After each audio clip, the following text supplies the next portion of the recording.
Hello and welcome to a brand new Lost Ark video. This video is the start of a new guide series where I will be going through some of the difficult endgame PvE content and explaining the mechanics.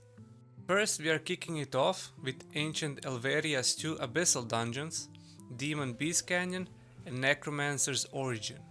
Both of these Abyssal Dungeons have item level requirement of 340.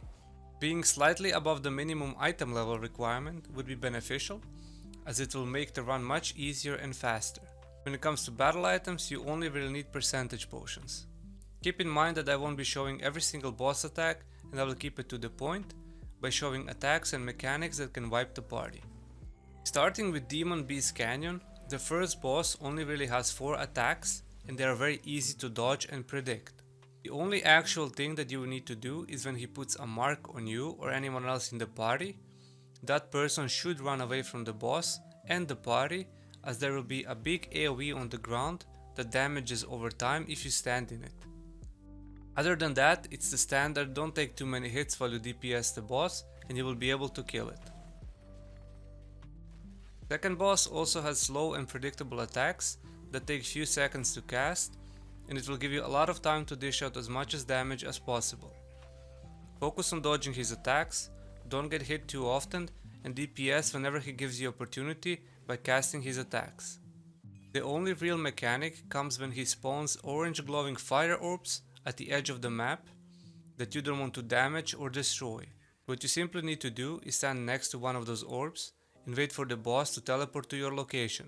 He will then do a spinning attack that will trigger the orb explosion and stagger the boss. Doing this 4 times will fully stagger him, and it means that the mechanic is complete and you can dish out as much damage as possible while he is recovering. Failing to stagger him with 4 orbs will result in a party wipe after 1 minute. Moving on to NECROMANCER'S Origin, second ancient Elveria's Abyssal Dungeon. First boss has one key mechanic that requires a small setup before starting. Every time he does big red AoE, he applies a debuff on each player that is shown above each player's character. When any of the players get 5 of these orbs, the next boss attack will be party wipe.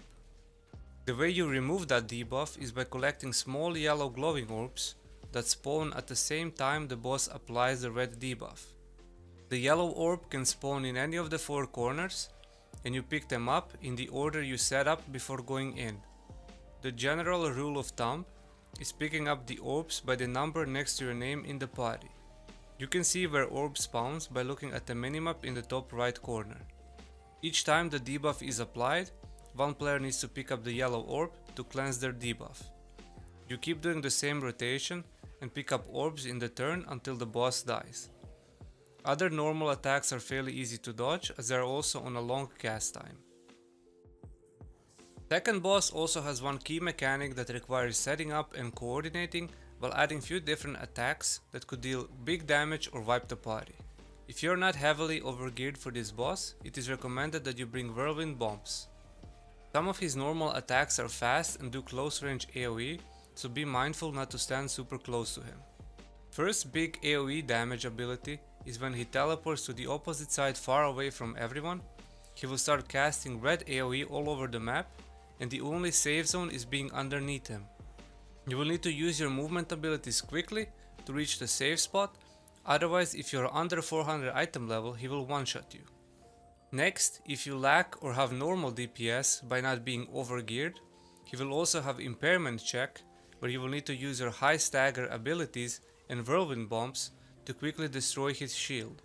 Failing to destroy the shield and impair the boss in time leads to party wipe. Setting up for final mechanic is crucial but easy.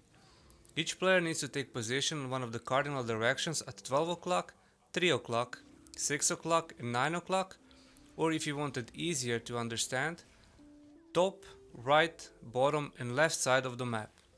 Make sure each player knows which side is his. When boss goes to 1 HP, he doesn't die and the mechanic starts. As he hits 1 HP, he will spawn red and white orb at each cardinal position, and you have few seconds to take one of the orbs. You will know which orb to take by the fast AoE flash he does when he hits 1 HP. The color of the flash indicates the color of the orb each player has to take.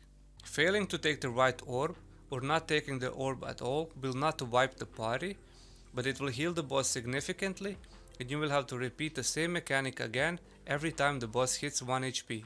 If all 4 players take the orb correctly, the boss will still heal, but not as much as he would when someone would fail. Hopefully this guide makes it easier to understand the mechanic of each boss and what needs to be done. I wanted to keep the guide short, simple and easy to understand for all the new players. I have done these 2 Abyssal Dungeons multiple times on my alts, and there are so many players who don't know or refuse to learn the mechanics, which then results in a lot of wasted time and frustrations. This new video guide series will continue for all Abyss dungeons currently in the game and expand to all the future raids.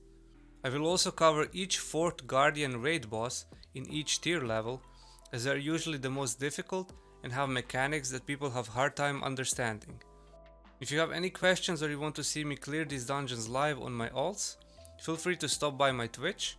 I stream every day and I'm more than happy to answer any of your questions. Don't forget to subscribe and turn the notifications on so you don't miss out on the future guide videos. Thank you for watching, and as always, I'll see you in the next one.